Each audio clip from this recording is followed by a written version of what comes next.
Hi. I recently read Tom Lake by Ann Patchett, and I had thoughts and opinions. Thoughts and opinions that I wanted validated on the internet. But when I went to the internet, unfortunately, my thoughts and opinions were not reflected back to me. So I thought, I really wish I could find companionship for the thoughts that I'm having right now. And so, hi, greetings, salutations, here we are. My name is Marzi Starzy. That is an internet pseudonym because I am afraid of being stalked or found in real life. If you know me in real life, just pretend like you didn't see this. And I just thought, hey, if no one else out there has any opinions that I have, then why don't I just go ahead and share what I have? So, here we are, Tom Lake, a Gen Z perspective. Now, before we begin, I'm just going to go ahead, number one, and say I don't think you have to have read Tom Lake because the way I've formatted my discussion, I make it pretty obvious when the spoilers occur. I will hold this up. All right, number two is going to be me backing up my feelings and thoughts that I had while reading this book. It is not a review by any means because you already know it's a 10 out of 10 from me. I don't want to say Ann Patchett does again because I was really tired of reading that on Goodreads reviews, but she truly is such an incredible writer. And I also saw that some reviews were like, I did not finish this because I found it really slow and boring. But to me, I thought Ann Patchett did such a great job about making like small pieces of information feel like these huge reveals. Anyways, I could go on forever about how much I just love her writing. Number three is I am in my early 20s, and that is the perspective that I have right now. So I relate more to the daughters than I do with Laura, I relate to Laura more in her 20s than I did with her in her later life. Number four is I want to make you aware of this meme. When I wrote out my whole thing, I did not include very much of it in my discussion, but I just want you to keep this in mind in case you haven't read the book yet, in case you did read the book, because Ann Patchett is a literary fiction writer, and she's just so incredibly smart, and so I think it's important to just keep things like this in mind. And number five is I do not like the play Our Town, and Ann Patchett had me there. She had me there in the first act, second act, third act. I was like, maybe I should read Our Town again. I'm not going to, because I don't like it. I have my own thoughts and opinions about that I will not be sharing in this video. Let's get into it. A little background on Ann Patchett. For those of you who are just unaware of the superstar Ann Patchett, she is a popular literary fiction novelist, essayist, and memoirist whose works have been critically acclaimed. Bel Canto, her fourth novel, is considered her breakthrough critical success one. Her novel, The Dutch House, was a finalist for the 2020 Pulitzer. If I didn't say that right. That's really embarrassing. She has a bookstore in Nashville, Tennessee that I would just love to go to and spend all my money at. Popular things that are said about Ann Patchett are her writing is so subtle and brilliant. She has famous friends, Tom Hanks and Meryl Streep. Meryl Streep narrated the Tom Lake audiobook. And Ann Patchett has done it again. Here's what I have to say about Ann Patchett. Ann Patchett has a name that you want to say the first and last name of. She writes in a way that makes you think that she's British, but she is not British. And her works will undoubtedly be unpacked by AP Lit students somewhere along the line of time. To me, Ann Patchett is like the Taylor Swift of the writing world. And I could elaborate on that more, but I'm not going to. She's so amazing, and let's not talk about Tom Lake. It's her latest novel. You might know it because it just became Reese Witherspoon's Reese's Book Club pick. I'm gonna just let Ann Patchett and Reese Witherspoon give you the plot summary. It's about the play Our Town. It's set on a cherry orchard in Michigan at the beginning part of the pandemic, in which the three 20-something-year-old daughters of Laura and her husband come home because it's a pandemic and they have to work in the cherry orchard, and they make their mother tell them the story of when she was 24 and she was an actress at a summer stock theater company doing the play Our Town, and the theater company was called Tom Lake. They want to know why their mother isn't an actress anymore and how she met their father, because he's in the story too. It's really interesting what she tells her daughters and what she decides to leave out. If you want to impress your AP Lit teacher, you should read this book. If you're a cottagecore girly, you should read this book. If you like celebrity stories before they were famous, you should read this book. If you like that movie Sliding Doors with Gwyneth Paltrow, you should read this book, but also I question your taste. If you want to read something the adults are reading and have a wildly controversial take on it, you will find it here. You should read this book. And finally, Tom Lake is a work of metafiction, and no one loves meta more than Gen Z. Let me say that one more time. Tom Lake is a work of metafiction. Tom Lake is a work of metafiction. Tom Lake is a work of metafiction. When I saw that Ann Patchett was coming out with a new book, I just saw it on my library's ebook reader app, and I just went ahead and put myself in line for it. I did not read the summary. I trust Ann Patchett. I will put my little reader self in the palm of her hands, and I will trust that she will get me to where I need to go to understand what she is trying to tell me. I give myself over to that in the reading experience. But other people have come in contact with this book because of the way it's been marketed. Because it's Reese Witherspoon's book club pick and just the summaries that they're giving, I feel like it's really obvious that it's geared towards older women with money who have kids. I think celebrity book clubs are awesome. Anything that helps drive book sales and anything that promotes reading, like, good work, great, we've done it, pat ourselves on the back. But I also want to acknowledge that sometimes when you target and niche into an audience so hard, you end up isolating other audiences who don't think that the book is necessarily for them. But I think that Ann Patchett creates good work. I think she creates great pieces of art and literature. And I think that great pieces of art can be enjoyed and shared amongst everyone. And they need to be shared and enjoyed amongst everyone so that we can have discussions about art and the piece of work from different perspectives that will then elevate our understanding of it. Can you tell I wrote that one out? Because I did. This is a work of metafiction. If you want to know the through line of this video, that is going to be it. It's a story within a story. It's a story about a story. Laura is on the farm picking cherries with her daughters and telling her daughters the story. And she is telling them her 10 seconds of fame. I dated a before he was famous, ultra famous guy, and I played Emily Webb in Our Town 3 times, and her kids are eating it up. We have Emily, Maisie, and Nell. Emily's the oldest. She's named after Emily from Our Town. She's described as the fiery one. She's the problem child, which no one in the family seems to let her forget, and Laura definitely does not let us, the readers, forget that. She wants to take over the family cherry farm. Maisie, she's the middle child. She wants to be a vet.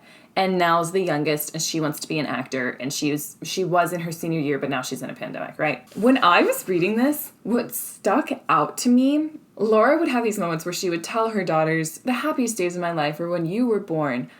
Well, I love you. You know that I love you. Which, to me, were such, like, cliche family things to say, you know? Because she would also have these moments where she would say things like, I felt the children would eat me. I thought Joe will come home and find the 3 of them framing a playhouse with my bones. Sometimes I wondered if the girls bit the buttons off their shirts just to give me something to do.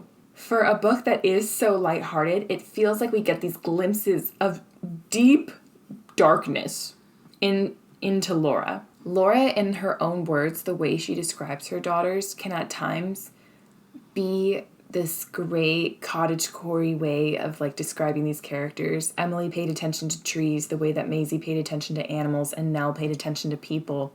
Or I can argue with Maisie because Maisie is logical and strong. I will always be afraid of waking up the part of Emily that has been long dormant. I will always be afraid of accidentally breaking something in Nell that is fragile and pure, but Maisie is up for it. No one will ever have to worry about Maisie. And the quotes that Laura says about Emily, really, I wrote them all down. They really stuck with me. She says, I don't remember ever looking at my mother this way, like I could eat her down to the bone and then wipe my bloody mouth on her hair. Emily was genuinely frightening. When she talks about preventing Emily from seeing a movie, she says all these things like, maybe I didn't want her to see this movie, or blah, blah, blah, blah, or if I just wanted to prevent her from having something she wanted because she tortured me every minute of the day. And then she refers to Emily, who we used to be so afraid of. The way that she talks about Emily prompted a conversation between me and my mother, because I think it's so sad and so awful And my mom says, do you think that the author is doing this on purpose? And that just got me thinking, because I was like, I trust Ann Patchett. I trust her. I put my little readership self in her hands. I trust that she knows what she is doing. Laura does not give Emily the wherewithal to be her own person because she named her Emily. And for so much of this book, Laura talks about how she is Emily Webb, the way Emily's lines were written into me, and all of these other things. And then Emily, her daughter, has to reconcile and live up to this huge, great expectation of Emily Webb that she was never going to be. And one of the greatest scenes for me was in chapter 11 when Emily tells her mom that Emily died in childbirth. Emily Webb in the play Our Town died in childbirth.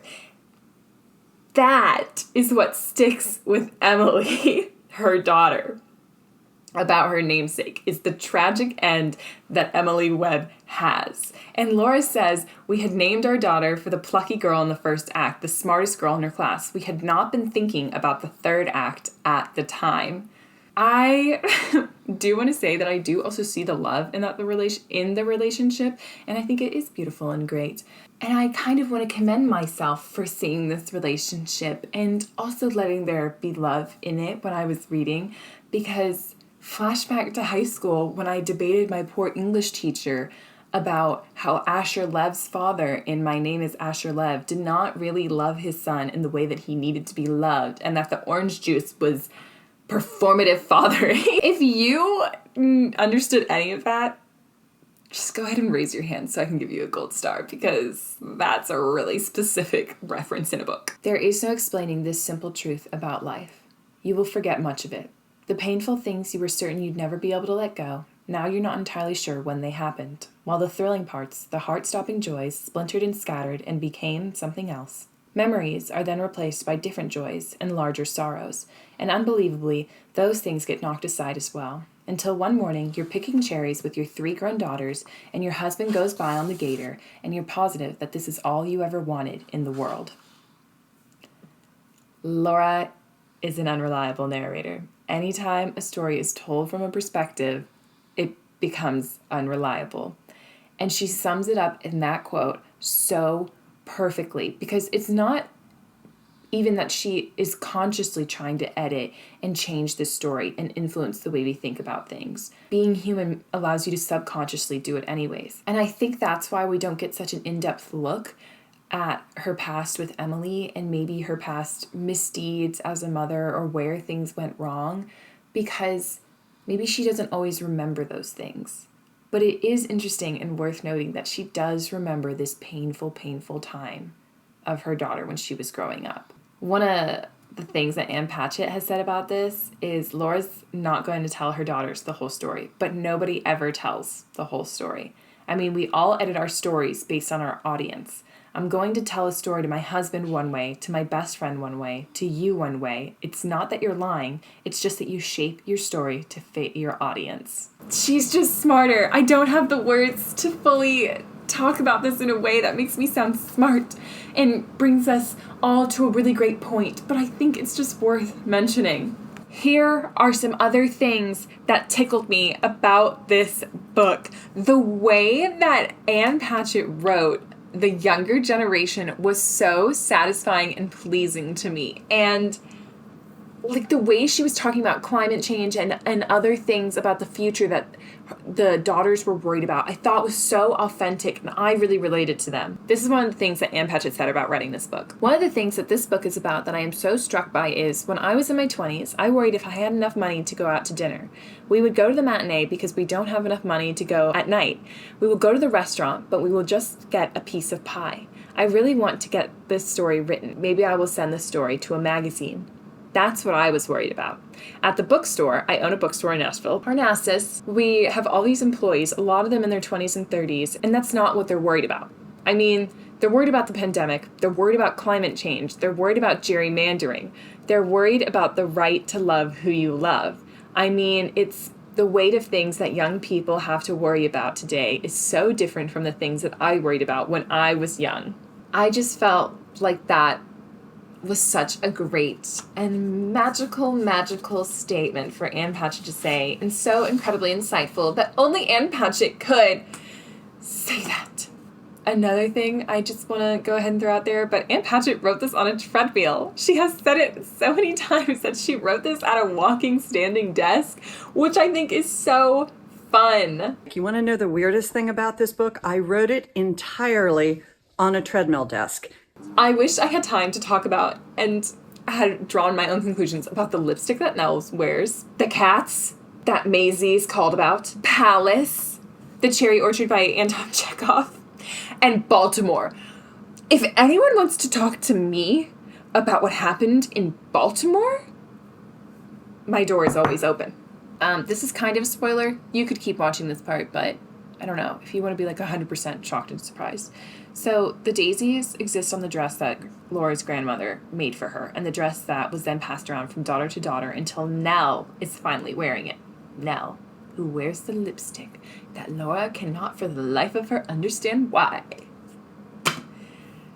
Daisies represent innocence, simplicity, and youth, and I think the biggest thing that they represent in this story is simplicity, especially when you think about this story in the context of our town. Yes, I know.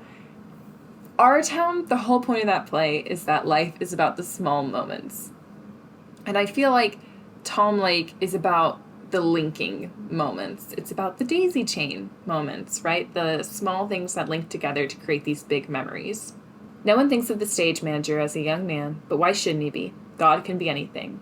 And if God can be anything, then Laura can be the God of this story, and she can leave out details and make it as idyllic as possible, playing at parts and making it more calm and creating a little bubble for herself in this pandemic. And if God can be anything, then it can be these little daisy moments.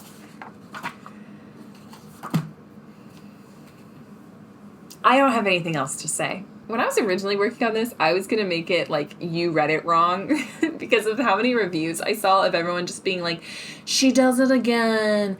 Ann Patchett does it again. She wrote something great and brilliant and simplistic.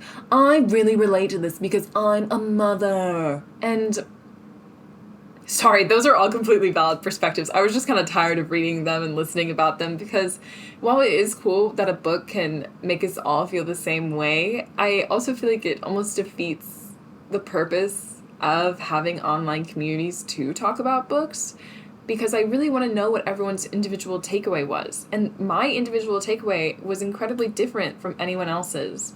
I really like reading books that I don't fully understand.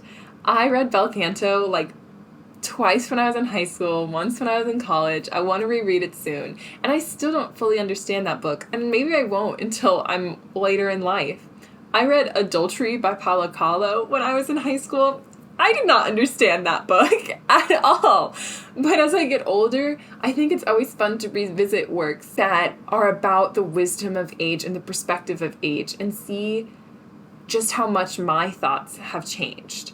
I also would love it if more people my own age read these kinds of books so that I could talk about it with them. If you agreed with absolutely anything I said here today, let me know. If you didn't agree, let me know. But can you use some citations? That way we can have like a little literature discussion. I hope that if you haven't read Tom Lake, you are now convinced to read Tom Lake. I hope that if you have read Tom Lake, you feel so inclined to start a discussion with me in the comments.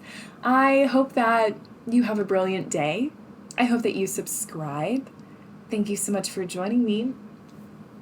Bye. Was this a messy video about my thoughts on Tom Lake? Yeah, but I'm okay with that.